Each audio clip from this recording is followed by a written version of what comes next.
My name is Meredith. Some of you know me. Some of you also know my friend here, which is Dina from One Funny Mother. And today we are going to be signing my new book, Ask Me What's for Dinner One More Time. It's so exciting. It's the size of my head. It's the biggest selling feature we have right now. So if you did they give you the option to just do like half face, full face, double head? Did you have options or? I didn't have any options, but I really just like the fact that it was the size of my noggin. Okay. So it was just like a gift, you know. It was like a second gift with the book. I'm excited. This is a big day because you are #1 bestseller on Amazon for motherhood and parenting. Woohoo! Look at that. You're #3 in humor and in the top 50 of hot new releases. So let's all just clap for that. You feel that? Can you hear it? You feel it in your soul? Are you taking it all in? I am taking it all in. I'm trying to go live so I can see everybody, but I still don't. Do you see us? Are you seeing us? I saw us for a hot second. So we're up and running. Don't worry. You need to just take this in. Stop looking at it. Okay, so it's true, but it's true that we're on the internet because I feel like I can't find it. I hope so. Yeah, I can see us. I feel like I'm being punked, and Ashton Kutcher is going to come out at any moment and be like, "This is a big day." See? Hear my annoying voice? We're live. Hear your annoying voice. Yes, we're live. So stop looking at it. I just showed the whole internet. Look at what's happening right now. Didn't they give you some rules for this book? I don't function well in society, and this has been so stressful for me. Just look at my Wow, there it is again. Okay. I'm gonna need to, we could tone that down. We could tone that down. It's right up here. It's right here is what you're doing. By me. It's fine. Yeah, no, just your armpits. Just your armpits. Listen, I'm not saying they're not justified, but I wouldn't open with it, is what I'm saying. Maybe in the 7th minute. I think you haven't even gotten out of the 1st minute of your book signing. Fine. And right in the face. Right in the face. I'm just going to talk real quick about why I wrote this book, and then you can take over and you can ask questions, and I'm going to sign, because these books I'm signing these and they're going out to you. So if you want a signed copy, that is legitimately happening.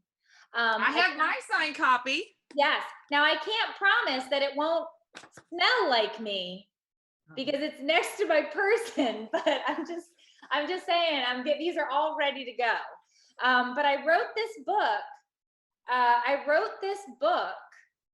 Because I want all of the moms out there to feel less alone and know that what is going on in their homes is not a singular event, that we as moms also, like, we feel you, we know what's going on. Like, I could probably turn to any page in here and you could probably have a similar story to something that you're going to find in this book. At least I hope so. So, you know, I laughed. So this book is also on Audible. And when I read this excerpt in my Audible, it's so funny that I opened up to this page. I laughed out loud in the middle of it. I had to redo the whole section. Because they didn't let you leave the laugh? That would have been the best part. So the subtitle for this section is "Too Much Quality Time is a Real Thing." And I did the Audible recording for this during the pandemic. And at the time that I wrote this was pre-pandemic. I thought spending 23 days together with my family. I was thinking the same thing when I read that. I was like, she didn't even know what was coming. And now look at us. We are 6 months in. Yeah, it's ugly. 23 days was an effing vacation. Yeah, that was the beginning, a prequel. A horrible quick. We had spent almost every single second together. The youngest even slept in our bed for the entire winter break. I don't think I like anyone enough to spend 23 days straight with them. I busted out laughing reading this, and I said, I'm gonna have to do this again. Because I did. I laughed at you when I read it. I was like, oh. Because think about it. But that was pre-pandemic. Yeah. Pre-pandemic, we that was a lot. thought that was a lot of time. Yeah. Now the whole thing is shifted for us because we've spent half of a year no. It's too much. No, it was a real moment. Well, that was a very real moment in your book, and the part where you peed on the side of the road, that was also a real moment. Yeah, that poor Love that. lady in Utah. Yeah. She had no idea what was coming on her driveway that day, did she? But you'll have to buy the book to read about that. You But do. I'm going to go ahead do. and start signing. All and right, we can so start let's get rapid to our fire questions. questioning. All right, so I'm excited to be going through some of our questions that have been given to us by so many of you that have gotten the book and are a part of this. So the first question up is from Tammy from Hershey, Michigan, and her question is, what is for dinner tonight? Since your book is, ask me one more time, what's for dinner? What is for dinner? I'm going to go out on a limb and say it's going to be some sort of takeout tonight because last night was pizza. Okay. Tonight is probably going to be Chinese or Thai because it's just been crazy with launch week and we have you're celebrating. There are no groceries in this house. I found a rotten banana and a really bad lime in my fruit basket today, and that is all. Oh. All right. So speaking of meals, this is from Heidi in Peoria, Illinois. What was your favorite meal that your mom made you when you were young? My mom didn't cook, which is probably why I am the way I am. But she did because she worked a lot. My parents worked a lot. But when she did cook, I used to love we are not scratch cookers by any. So when I watch you and your mom in the kitchen, I laugh. Oh, right? yeah. Lady die. But my mom would take those canned hams that you pop open with the turn key and roll back like Spam. Yeah. And she would stick the canned ham in a Pyrex glass dish, and she'd stick some pineapples on top and some maraschino cherry. And she would bake a canned ham and make like mashed potatoes and stuff with it. And we would be so excited. We were like, ooh, hot ham. It's hot Look ham. Look at this. That's a feast. We loved hot ham night. So the bar was super low. So you cooking anything is like, look at this. It's not canned ham. First year of our marriage, the only thing Dave ate was cream of mushroom, insert any item. Cream of mushroom tilapia, cream of mushroom chicken, cream of mushroom steakums, cream of anything. And it's funny that you didn't name the book Cream of Mushroom book. Well, I think that was probably not allowed from Campbell's or some such nonsense. But I'm just saying, no, I'm not a cook. All right. What is your favorite phrase you use to help keep your insanity when the kids are making you crazy? Now, I'm interested in this question. This is from Leslie from Glen Burnie, Maryland, because I want to hear your answer, and then I'll tell you why. I'm interested. The phrase that I say out loud instead of cursing? Yeah. I say for the love. I was going to say, you literally wrote that. For period, the period, love, period. Yes. And I say that so that I don't say the other thing that's my favorite, which is for sake. Yeah. So I have to kind of censor myself a bit simply because like today I was cursing at the kids in the hallway because they weren't doing their virtual learning. And my son busts out of his room and he said, I'm on a live Zoom and my teacher just heard you say the F word and I'm in a world history class. And I was like, that is not the first time or the last time that man has heard this. Shut the door. There's a lot of history to that word as well. I don't know why he couldn't have just taken it and run with that. I'm sure it's been said for centuries. All right. So keeping with food, it says, this is from Kristen in Denver, Colorado. Candy cake holiday season. What are your favorites? Entenmann's. Of course. Okay. Entenmann's devil food and Sara Lee pound cake. Okay. All right. Okay. Has anybody ever cooked for you ever? No. I don't understand. Why can't you say carrot cake or I love a cherry pie, but you literally are going to all packaged goods. If you could get an Entenmann's in a can. Look, we were not cooks. There's no chefing going on around here. Nothing. Send me some baked goods. So, I mean, at this point, I might just drive some down. So has anybody made you like a homemade carrot cake? My aunt can make a homemade carrot cake, and I've had it, and it's good. Yes, There was and that one I time. love carrot cake. I love Who it. doesn't love carrot cake? Carrot cake is the bomb. We might have to make. Yeah. How do you make your coffee? Speaking of cake, how do you make your coffee? Oh, so I'm a bit of a coffee snob. Hmm. I have a Choosy Chef frother. What? So I got it on Amazon for my Christmas gift 2 years ago. So I take my vanilla soy milk and I pour it into my frother. I froth it up really, really good. I brew my coffee. You pour the froth in your cup first. Then as you're pouring your coffee, you stir, you make yourself a little latte. And I add a couple of teaspoons of agave for sweetness. And I do my own beans. Wait, you're growing them in your yard? No, What does that mean? I blitz my own beans.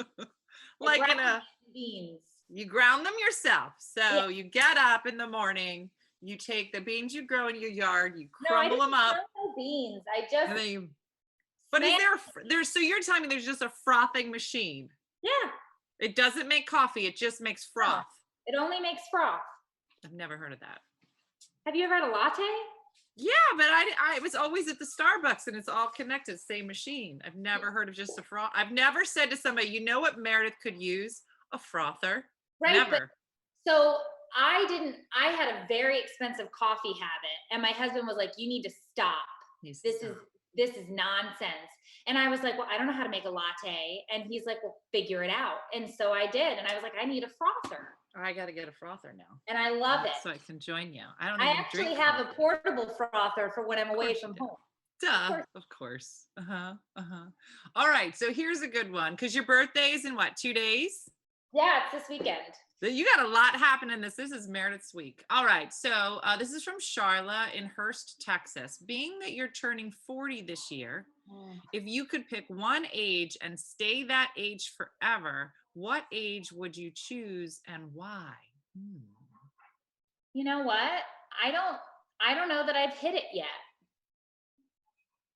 I wouldn't want to be younger. I'm totally cool with being 40. I would say that I'm starting to really understand who I am and the things that I like and dislike. Okay. And so I feel like I'm really ready to be 40. I'm not worried about it or upset. When somebody asks me how old I am, there's no whatever.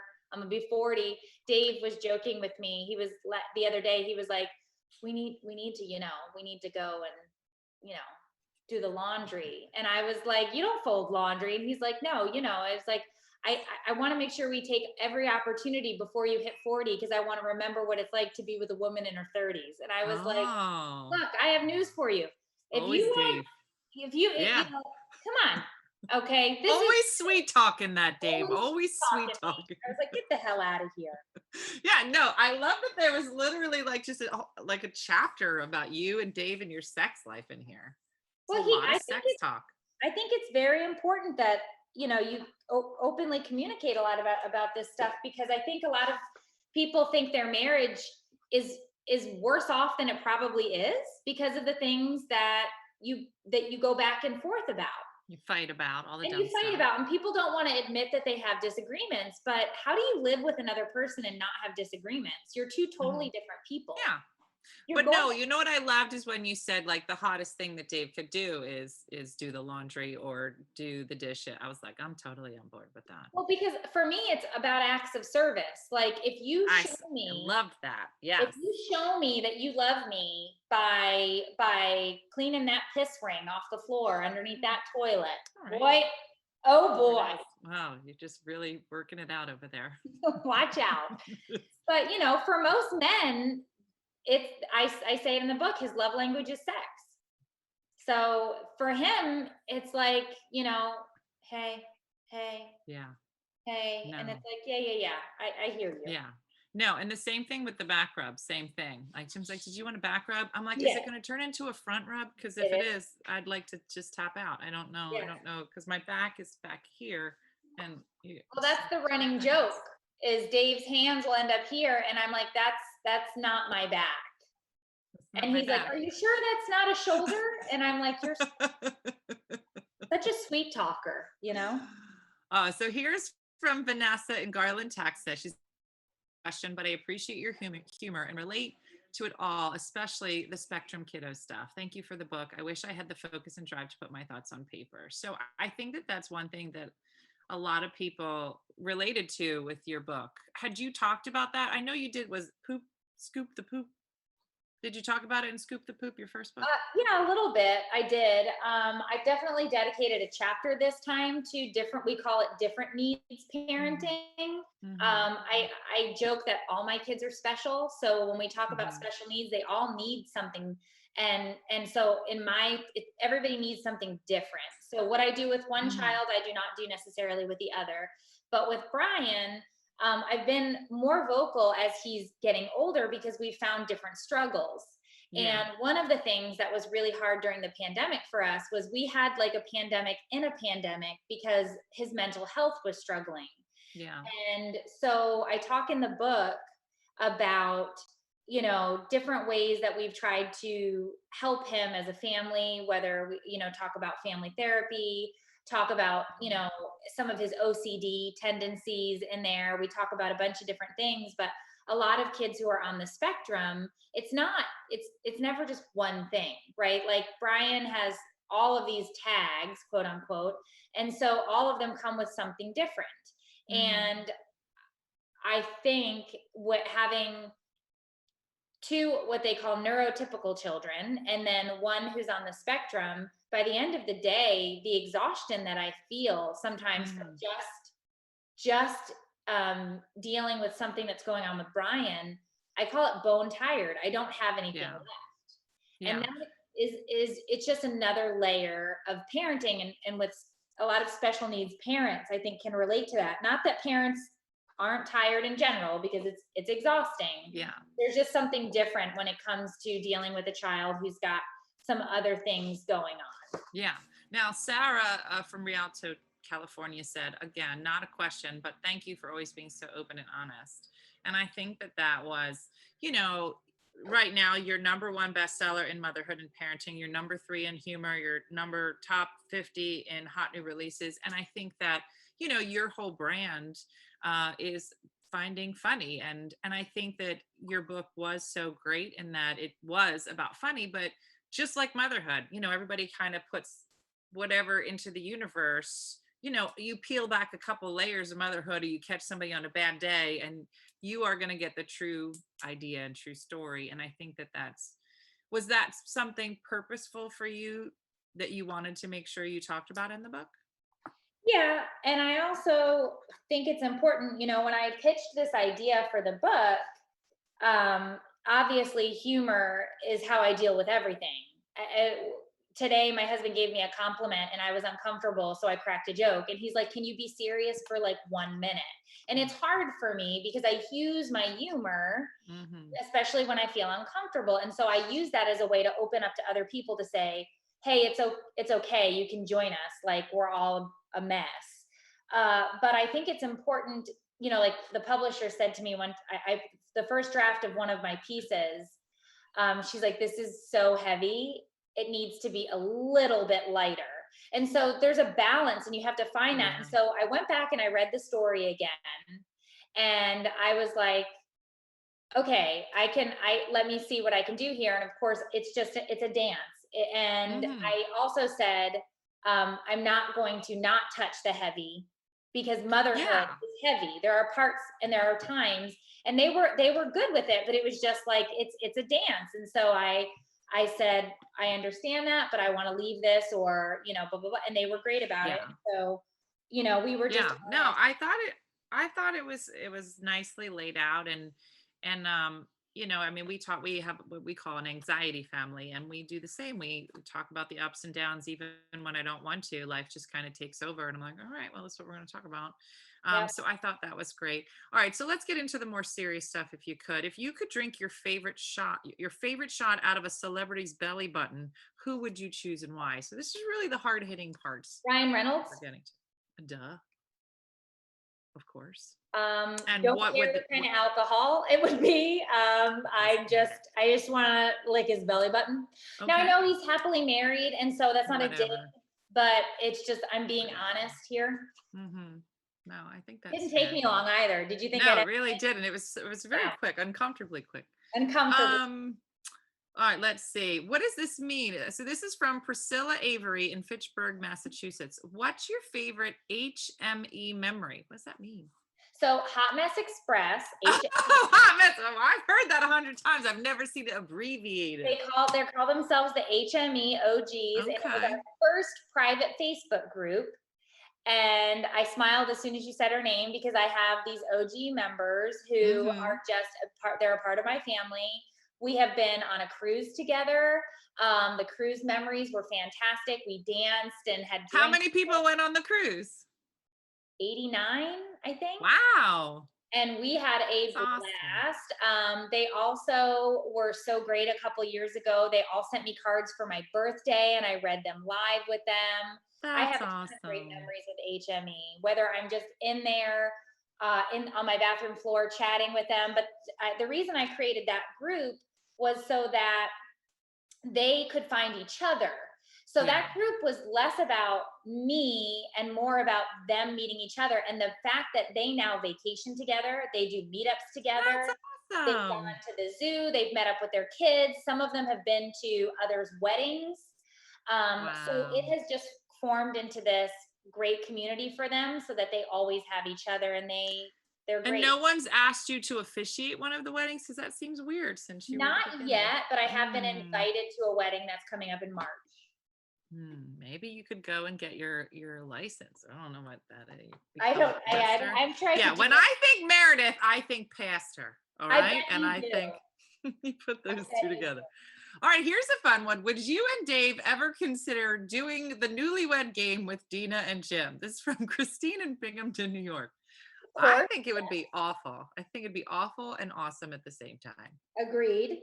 And And I would we'll have to totally put do that on it. the books. Yeah. And I feel like the only thing is Dave would probably have to wear his panda head. Here's one. He wears a mask when he goes on my page because he's never been seen. I can put Jim in a giant head. He has a giant head, so that's not a stretch. There you All go. right, so staying here with Dave. So where did you and Dave meet? What was your first date? Well, we were in high school. Oh, were you in the So same class?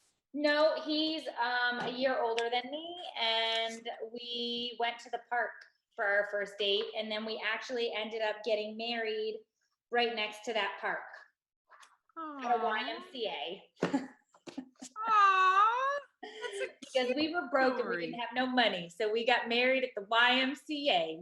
That's adorable. Now, so who were you in high school? Were you like the cheerleader, the cool kid? Who was your Nope. group? I played soccer and ran track, Mm. and I didn't really fit in too much, but I had younger siblings that I was always taking care of. So my sister is 20 Oh. my sister's 28, my brother's 25. And I'm 40. Oh, wow.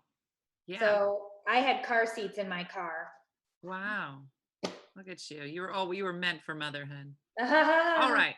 So now that you're here, so today, this week, there's been a number of events launching your book. But now that you're here, have you thought like what would be your next book? This question Yes. is from Stephanie in Humble, Texas. Yes, I already know what I want my next book to be. I've already started working on it. Oh, It definitely still falls into the motherhood vein and okay. all of that, but I'm not going to give away too many details because Okay. It's a I tease. It's a little tease. it's a secret, but I can tell you that I am ready to write it. And so as soon as somebody offers me that they want me to write it, I'm gonna write it because I've got All it. right. So All right. That's awesome. All right. What was the next one? Oh, so staying on the book. So obviously, so this is from Brenda in Redmond, Washington. So obviously you wrote this book before the pandemic. So what would you add or change, if anything, about the book once we hit the COVID world? Like, you were already in that process of were you already in print by March? I was getting, yeah, like typeset layout, everything was done. We were getting ready to get the paperbacks. Mhm. And that's when the world shut down. And Mm, so we had to like rechange the game plan because we were doing book tours and all sorts of stuff that we were getting ready to launch, and it all had to stop. So I would definitely have, because let's be honest, I think almost any parent at this point could write a book about pandemic parenting because of the yeah. last 6 months.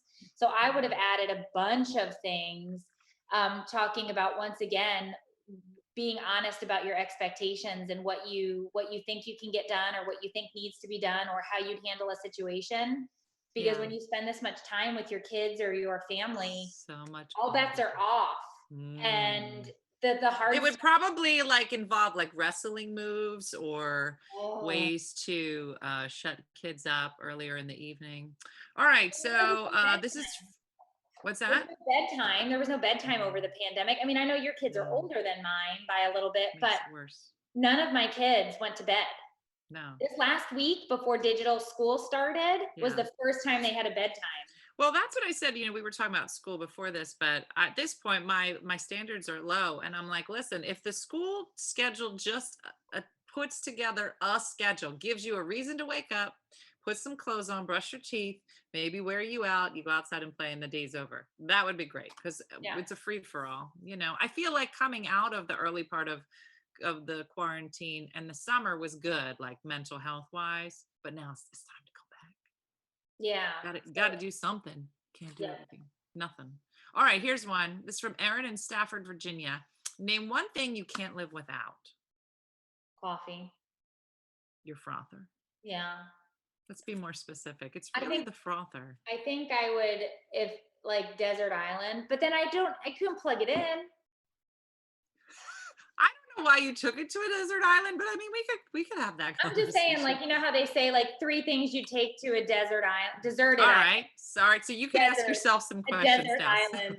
So I wrote a Meredith from book. Florida wants to know, if you were on a desert island and you could only have three things, what would they be? Well, I'm not taking my frother now because I know there's Well, no electricity. stupid. Yeah, it's That's dumb. stupid. Dumb. My weighted blanket I hope it's not a hot island. for my Okay. for my anxiety. Okay. I don't know. I A lot of water, I guess. I feel like you have to have water, or you die within like 3 days. All right. You're taking this very seriously. Okay. So maybe Um, food then too. So Food, food, right? water, I don't know. soup. Some crackers. I don't know. All right. Okay. No good Well. answers for this. None. None. All right. I know That's some people good. are like, I take my spouse. Nah, we're good. Mm-mm. Mm-mm. What so this is from Melissa in Plant City, Florida. What are some of the weirdest things that your family eats? What are weird Oh, things that your family well, eats? we're vegan, so we do eat a lot of weird stuff. We eat What's the lots of weirdest? weird vegetables and geez, I don't know. It's all vegetables and stuff like that. So there's not like any weird like seafood or things like that because we don't eat meat. But like Dave Somebody, makes cheese out of cashews and nuts and stuff. And some people might think that's weird, but that's how we make cheese. is it good? Yeah.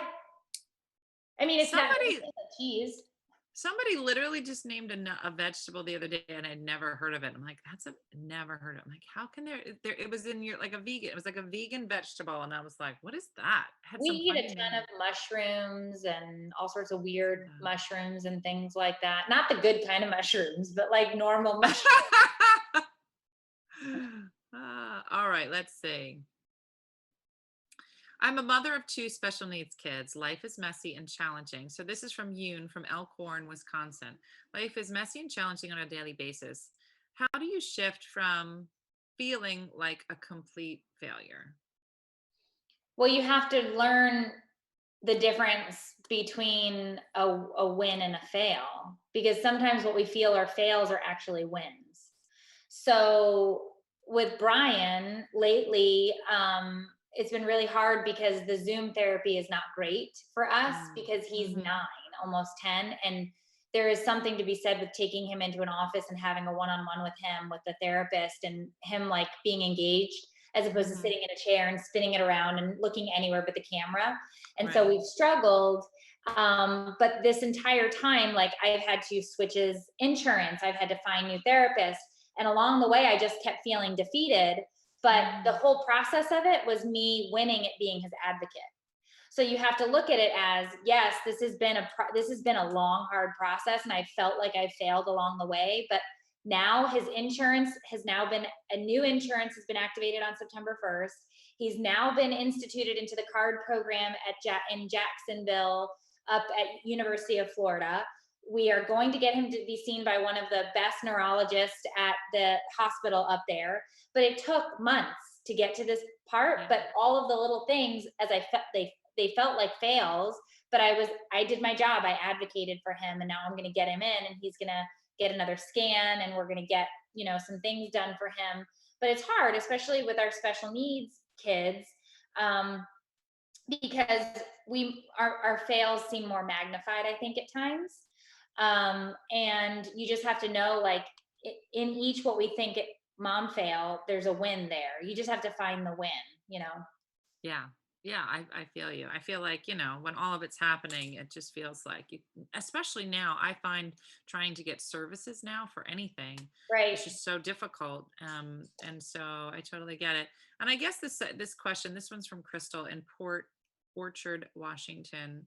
It's different, but I guess in somewhat in the same vein. How do you keep up with everything? I'm a mom of 7 and I run 4 home-based businesses and I feel like I'm crazy.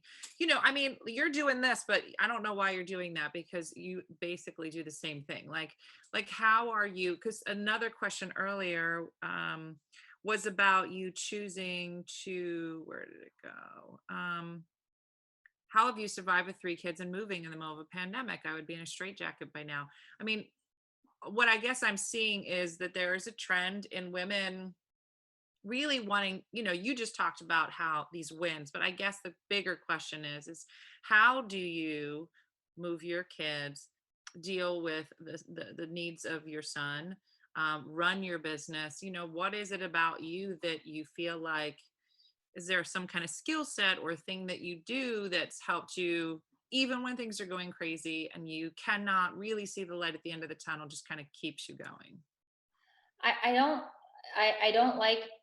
Well, okay, so it's parts of questions and answers. I don't like being told no, something isn't going to happen or it's not going to work, so I'll find a way. So whether it's like in terms of business, like Mhm. being told, well, you're not, I don't think a talk show is really going to be in your future. And it's like, well, that's okay. I'll create my own. Hi, welcome to Mhm. Wines Day. Hi, welcome to Filter Mhm. Free Friday. Hi, welcome to Mhm. whatever. I got I got denied by publishers my first go around with my first book. Still wrote a book. I'll find a way to make it a no a yes, business wise. In terms of family, I think I take that same skill set and I go with my kids and my husband. Like, okay, my husband was like, I think it's time. We had this discussion, and he was like, I think it's time that we move. And I was like, okay, I think it will be good for the kids. I think it will be good for you. I think I'm going to struggle because this is the only place I've ever lived. But I know Mhm. that I can do this. And I know that if it's what's best for you guys, I need to take one for the team right now. And we need to make this move. And so I compartmentalized it. Now, I'm not going to lie to anybody. You guys have seen me have some mini nervous breakdowns along the way. But Mhm. once I allow myself to have that, I can build back up and figure out what's Yeah. next. And you Yeah. just have to, I just feel like you keep going. Um, I also know how short life is. And I know I know the fact that tomorrow isn't promised to me. It's not promised to anybody, but I was lucky enough to be basically handed my mortality on a silver platter and told you might die very Mhm. soon. And when I was given that wake up call and that ability, I was like, oh man, I have things to do. I've got a list of things I want to do, and Mhm. I'm going to do them because tomorrow isn't promised to any of us. Yeah, So that was another great part of your book, was just kind of telling that story. And it's funny, a lot of people will say to me like, "Oh, you do comedy and you do all of these things, and how did you know?" And now my kids are older, so I have two in college, and when you're trying to counsel a kid in college, and you're like, you don't have to know what you want to do. You just get educated. You can figure it out along the way, whatever. But the biggest thing was, people always ask me, when did you figure out you wanted to do comedy? I'm like, I didn't start doing comedy until I was 30. And at the time, I was like, this is so old, because when I was in my 20s, it just felt like everybody knew what they wanted to do. And so I think what's great about your story was that that moment can happen for so many reasons and at any time. And you can change your life no matter where you are. If you have that, I'm going to make it happen attitude. And sometimes you cry. I always say, I'm like, if I'm crying, then I'm done. But when I'm done crying, like, I allow myself to cry. Before, I would never cry. I'm like, oh no, I'm going to cry like a baby, and then I'm going to come out swinging. I'm going to figure it out. And yeah. I think that that's the part that I think with all your stories in the book were obvious, talking about that journey. So I think it was great. All right. So basic Jess, this is your best week ever. Things are going well. This is a question from Tracy in Scottsdale, Arizona. Is there anything you wish you would have done before you had kids? You had that part of your book where you talked about, oh, I remember before kids, we would do whatever, and we thought we were so busy. But Yeah, well, that's the joke, right? Like, you think you're busy and then you have kids and you're like, right, you know. right. I doubt I'm going to get to ever travel Europe.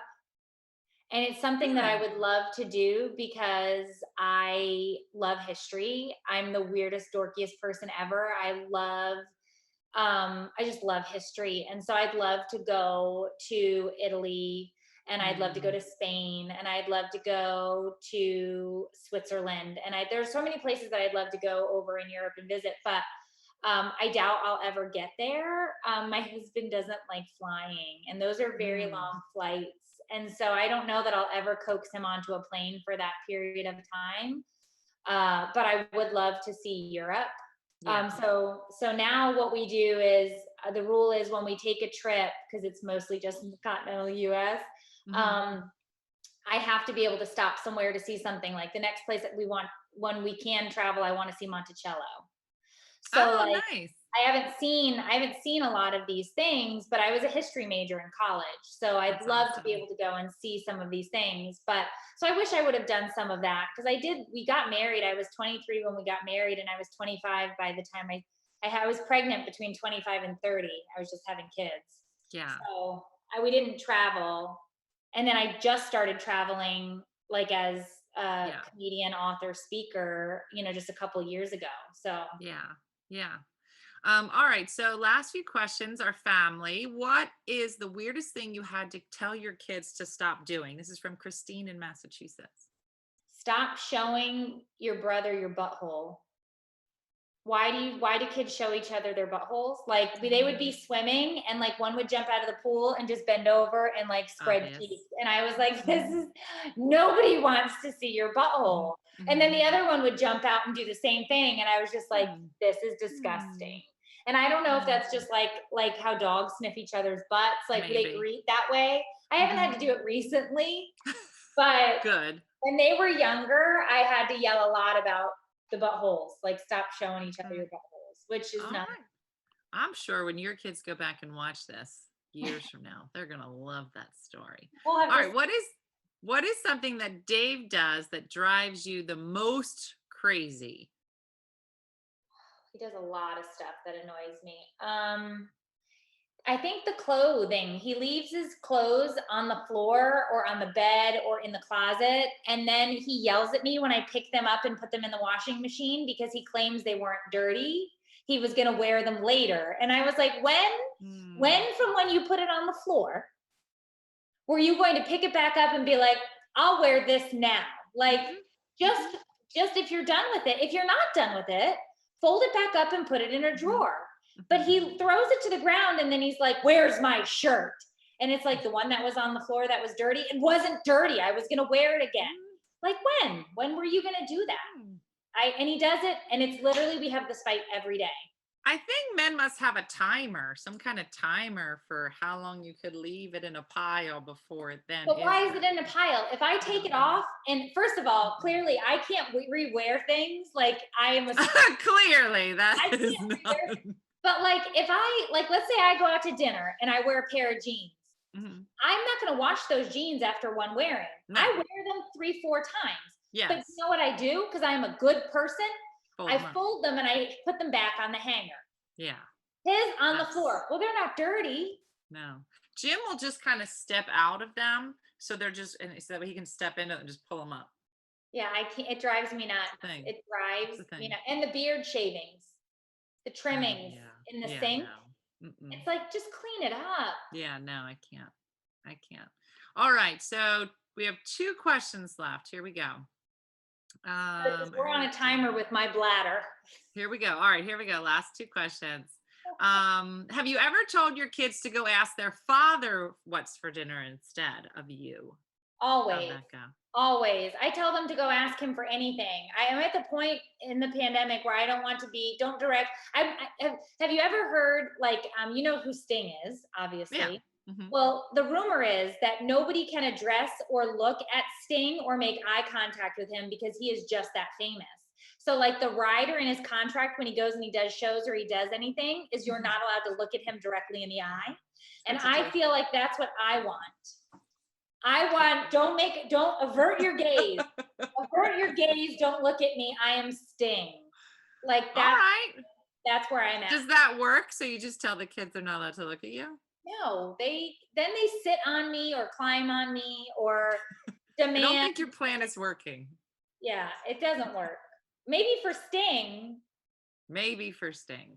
I have to All yell. right. Hold on. All right. Swim practice. Okay.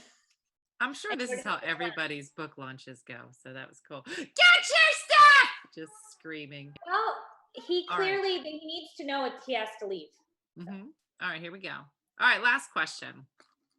What was your favorite part of writing this book for you? Oh my gosh, there's lots of fun stories in here. There's lots of hard stories in here. There's lots of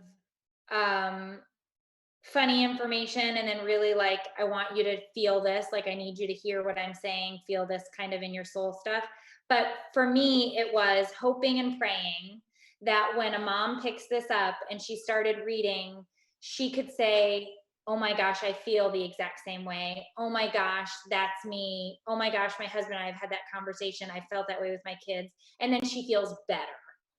Like she doesn't feel like she's as alone because I talk about how isolating, at least for me, motherhood can be Yeah. isolating. And I never knew that you could be surrounded by so many people and feel so lonely. And Yeah. I want women to hold this book and feel like I'm not alone and I'm not the only one who's felt this way. And clearly I'm connected to these other moms and I want this book to be a connection.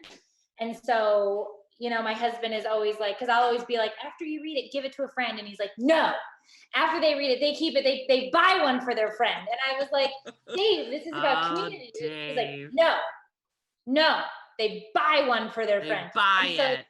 the point is, I want them to then, however they choose to share it, I want them to share it with somebody else because I feel like it can, you know, when you were little and you would decorate the Christmas tree and you take the construction paper and you cut the strips and you'd make the wreaths. Mm-hmm. Like in my brain, when we share something as moms, we make a connection to that next ring. And then when you keep doing it, and then the string kind of, it holds itself together. And I feel like us as moms, we have to do that for each other because if nobody connects the link, then that person feels disconnected, that ring feels alone. And I feel like it's our jobs to connect the other moms, you know, like you do it, I do it. I hope that's the goal. Like that's been my goal from day one. So every time I put out a book, if hopefully there's more, the goal is always to make that connection, you know? That's awesome. Well, I think it came through. I mean, I think there's so many, I love that you call them like essays or, you know, these portions because it was like, oh, she was thinking about this today and this is where Chapter this led, books so. for moms. chapter no, book, I love it. bite-sized Big nuggets. fan. No, Yeah, nobody I can't read like a whole book. Yeah. nobody Too has much. time for like this novel, Nobody. at least for me as moms. Like, I don't have time to sit down and read this massive novel, but No. you can either sit down and read this book in one sitting, or you can sit down and read excerpts, or you can do whatever. But that's the whole Yeah. thing. Yeah, and it was a great read. It was an easy read, and it was very funny. Easy. And so, That's cool. so yeah, and that question was from Amy in Grass Lake, Michigan. So it looks like we got to most of the questions today. So that was great, and I wish you the best. You're on a roll. It's your birthday week. I hope you're enjoying it. I'm gonna shake my booty. It's gonna be fun. It's great. But thank you to everybody who purchased the book. You can still buy an autographed copy. I will, as these autograph copies come in, I will keep signing. They have been sending them to my house. I've been signing them and sending them back. So buy a book, buy for your friend, buy for your sister, buy for your mother, buy for your cousin, buy for the PTO lady you hate. Stick it in her mailbox. You can leave it anonymously. And thank you, Dina, as always. We love Happy to help together, and we'll see each other later tonight anyway. See you tonight. Yeah. Bye, guys. Thank you for Bye. such a big support. Love you all. Bye.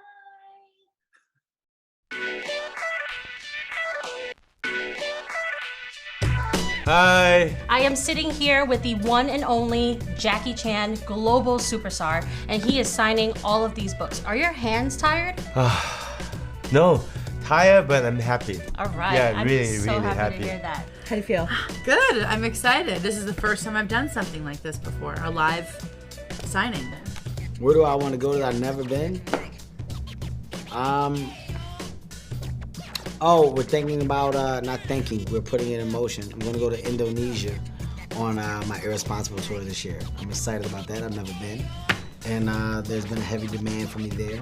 So we're going to go. We're going to go to Indonesia and I'm going to make people laugh in Indonesia. That's how I roll. How do you roll? I can't make this up. Wayne, you got your Indonesia pants? I decided it about a good 3 weeks ago. You'll see it on the schedule soon, so I suggest you go get your pants for Indonesia, because you're not going to wear them stupid pants. Where do you think Indonesia is? India. Yes, we out. You can see that I'm signing it. This is not some machine scribbling my name. This is my actual human body scribbling my name. So, all right, there we go. First book, signed. We have fans from all over who have written questions that they want to ask you. Oh, dear. And they're also going to get signed copies of the book. We're so excited. Yeah. So you ready to jump into some Yes, questions? yes. Hey, we're live at the live signing. To my mind, the successful feeling at the end of a book is not that you have done everything you could with the book, but that you scratched the surface. So it was a wonderful experience and a wonderful discipline in storytelling. I'm going to start signing right now. I guess I'll sign in red. You know, red. I'm a Delta. Red. Can you guys see that? See, there's a little smudge right there. So if you see a little smudge, that means Charles jumped on the book as I was signing it. I don't mind doing signings because people really love a signed copy of a book. I know I do. I will sometimes sign a book to myself. You were only 7 weeks old, and ABC really wanted to get the new host in that seat and get things going. And I said, but I'm breastfeeding. And by the way, that was at a point like in 1979, coming up on 1980, you really weren't even allowed to say breastfeeding on the air. I feel like this is something we kind of all need right now. My life changed after my leg was broken in 1985. My world changed. I had the world by the tail. I had every material thing you could possibly hope for going for you in your life. And then all of a sudden, bang, in one instance, it was gone. The only thing that matters is the love you give and the love you allow yourself to receive. I'm healthier than I've ever been, only because I got healthy when I was like 40. Thank you so much.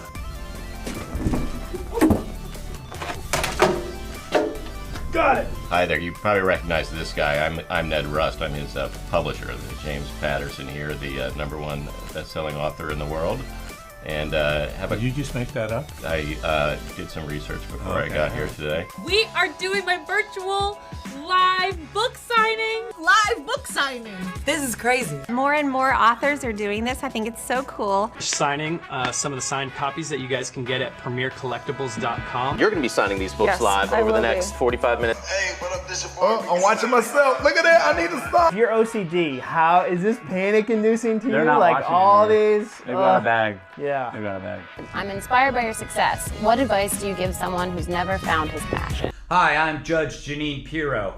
You probably heard of my book, Liars, Liberals, and Leakers. I may look like Greg Gutfeld, but I'm not. Actually, this is so exciting. My 8th book, The Gutfeld Monologues, is out. This is fantastic. If you haven't purchased it yet, you're dead to me. But you still have time to reanimate and become my best friend. Biggest pet peeve? Men that talk to me with spinach in their teeth. What can I do while at work to help lower my stress and improve my health? One musician do you most admire? I love you all, and we'll talk again soon. Take care. Bye. Much love. See you.